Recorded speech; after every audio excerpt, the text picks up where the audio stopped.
This is video number 1 in the series on the two snakes view of the human body. The two snakes view of the human body is one of the theoretical models of the human body created for Happeh Theory. The creation of the two snakes view of the human body has multiple inspirations. A snake is a creature that most people are familiar with.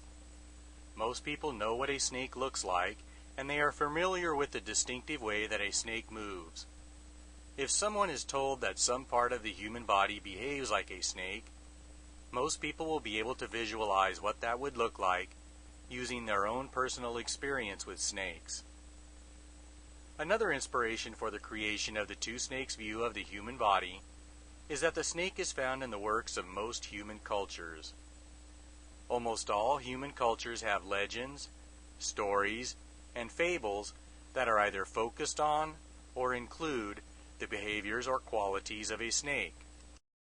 The snake is a common theme or part of the artwork and handicrafts in a large number of human cultures. Many different religions and philosophies throughout human history include the attributes or behavior of snakes within their teachings. According to Happeh Theory, if almost all human cultures have included snakes in their material, intellectual, and spiritual creations, it is reasonable to conclude that there must be some significant relationship between snakes and human beings.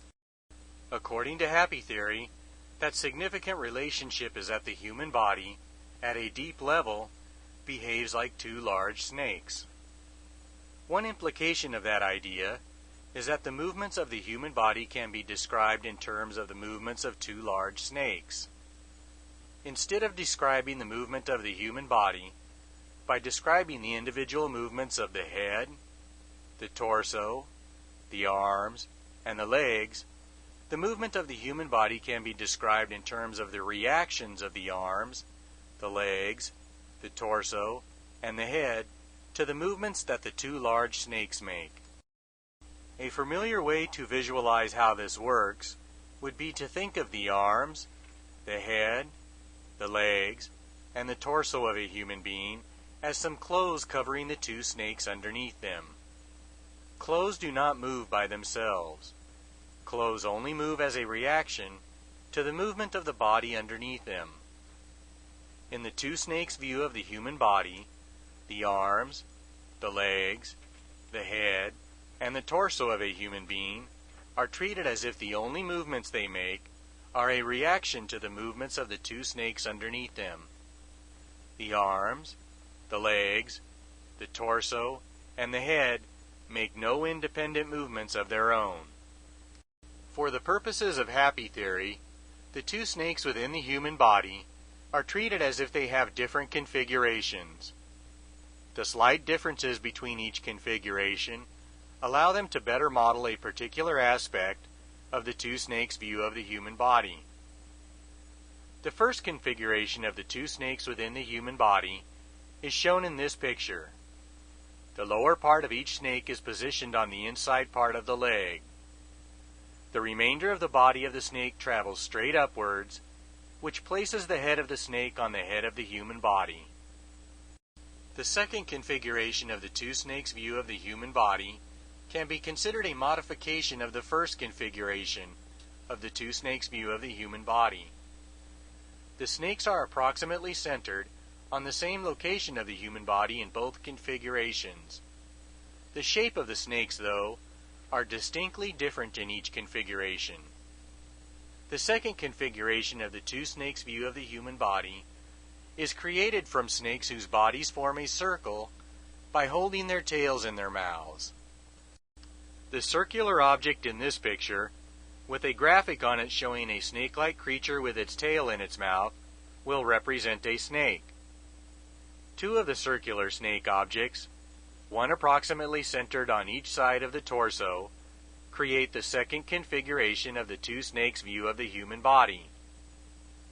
This picture shows a profile view of the two circular snakes, while this picture shows an overhead angled view of the two snakes positioned on the human body. This configuration of the two snakes view of the human body might look familiar. The circular snake object used in the second configuration of the two snakes view of the human body resembles a well-known symbol called an Ouroboros symbol. In fact, the graphic representing snakes on the circular objects is an Ouroboros symbol. There are many different theories about what inspired the creation of the Ouroboros symbol. According to Happeh Theory, the people who created the Ouroboros symbol and all of the other similar symbols showing a creature with its tail in its mouth based those symbols on the two snakes within the human body. According to Happeh Theory, those ancient human beings created the Ouroboros symbol as a self-image of what they really were. According to Happeh Theory, the modern human body is just the same as an ancient human body. The body of modern human beings is composed of two large snakes, just like the bodies of the ancient people who created the Ouroboros symbol were composed of two large snakes. According to Happeh Theory, the Ouroboros symbol is just as much of a self-image of a modern human body as it was a self-image of an ancient human body. The third configuration of the two snakes view of the human body is shown in this picture. Two lines representing the bodies of snakes crisscross back and forth across the human body from one side of the torso to the other. This is an exaggerated picture to make the concept clear. Instead of reaching over to the opposite side of the body, the inside edge of each coiling snake should be located just to the opposite side of the spine, as demonstrated by the thin tubes representing snakes in this picture. The yellow line highlights the spine in the center of the body. The arrows highlight how the inside edge of each snake is just on the other side of the spine instead of all the way over to the opposite side of the torso. This picture provides the most accurate representation of the third configuration of the two snakes view of the human body. This picture uses the same tubes used in the previous picture to represent snakes. The wavelength of the snake bodies in this picture is shorter, so there are many more coils of each snake body superimposed on the human body. Each snake body in this picture completely surrounds each leg. Each snake body continues upwards, coiling from the outside of the torso to just the other side of the spine, then back out to the side of the torso. Please note that the outside edge of each snake lays on the inside of the arm. When the body of each snake reaches the head, they coil from the outside of the head to just past the center of the head, then back out to the side of the head again. The various insights and other information about the human body that can be provided by the various configurations of the two snakes view of the human body will be presented in future videos of this series.